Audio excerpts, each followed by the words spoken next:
Afternoon, I'm Peter Sparanese, City Manager for the City of Abbotsford. Mayor Henry Braun will be providing you with an update on the state of the emergency, some of the repair works that have been completed to date, as well as an update on our emergency orders. I ask that you hold your questions until he has completed his remarks. Staff will be on hand with microphones as we would like to be able to capture your questions as part of the briefing today. Please ensure you speak loudly into the mic. Thank you, and over to Mayor Henry Braun. Thanks. Thank you, Peter, and good afternoon, everyone.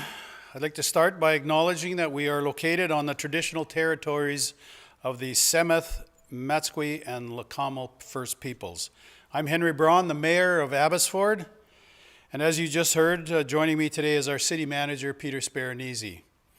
While we continue to clean up from the devastation left by the last weather event, we are actively preparing for the next atmospheric river forecasted for this week.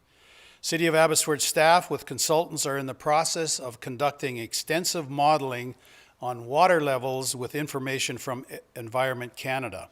What this means is that we are using projections to anticipate water levels and how they will intersect with the status of our dikes. All of the repair and reinforcement work to the dikes so far have been done to ensure we have the best protection possible should the Nooksack River overflow again and water comes in from Washington State. At this time, all of our dikes have been inspected and damage assessed to the best of our ability, as some sections are not visible. There were 4 main areas that needed repair, and these make up less than 1% of the entire diking system. As of today, the main dike repair is about 80% complete. We expect another 5 feet of height to be added to the dike prior to the weather event anticipated for Thursday. Additional crews will be moved to the erosion of the dike upstream of Atkinson Road once the main dike breach is repaired near number 3 Road. The dike repairs near Barrowtown and Cole Road are complete. To help further prepare us, we are also fortifying the Barrowtown pump station through sandbagging and additional pumping. As everyone heard this past week, this pump station is an integral piece of infrastructure that we need to maintain operations.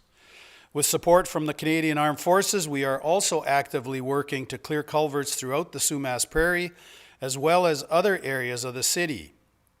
New work began today with implementing preventive sandbagging operations with the support of the Canadian Armed Forces in historic Claiborne Village, which is located in the Matsqui Prairie in the northern portion of our community closer to the Fraser River.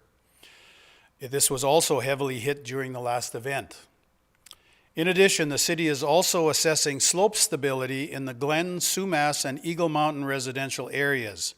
As of today, we have assessed all accessible bridges, roads, and culverts.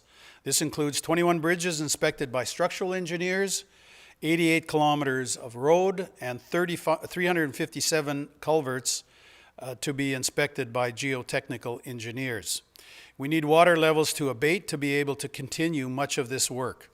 All of these efforts are being done to support the community through the next weather events, and I am hopeful that this will put us in the best position to maintain the rain manage the rain that will come.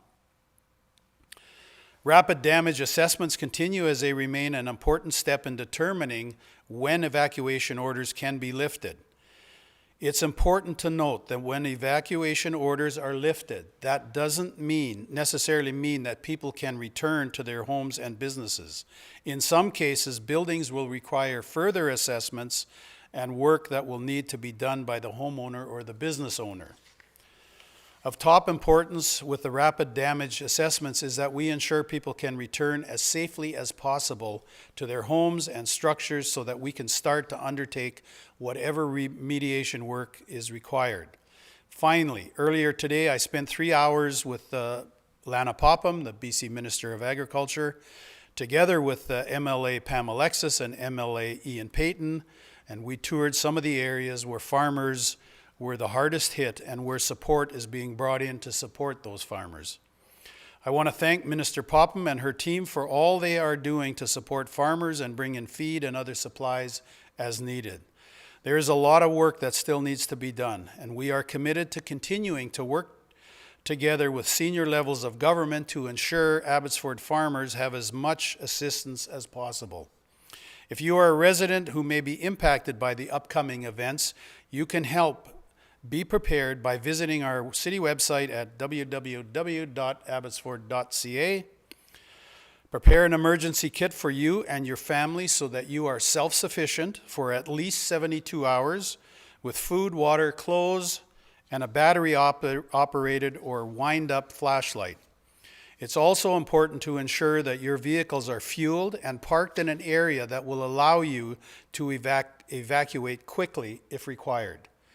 If you are looking to protect your property right now, sand and sandbags are available at both Albert Dick Park and Yarrow Hardware. And as always, check on your neighbors.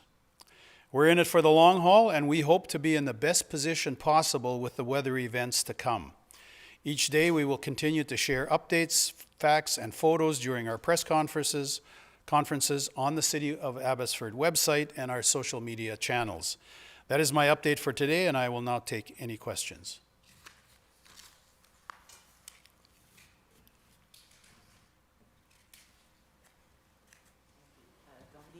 French CBC Radio. Which part of the city is worrying you the most regarding the next atmospheric river? Well, the flood event in Sumas River is still on, or in Sumas Prairie is still ongoing. That is our number one, we're laser focused. I've said in the past our number one priority. A better term would be laser focused because there's other things happening in our city as well. But we are concerned with the Nooksack and we are watching it very closely.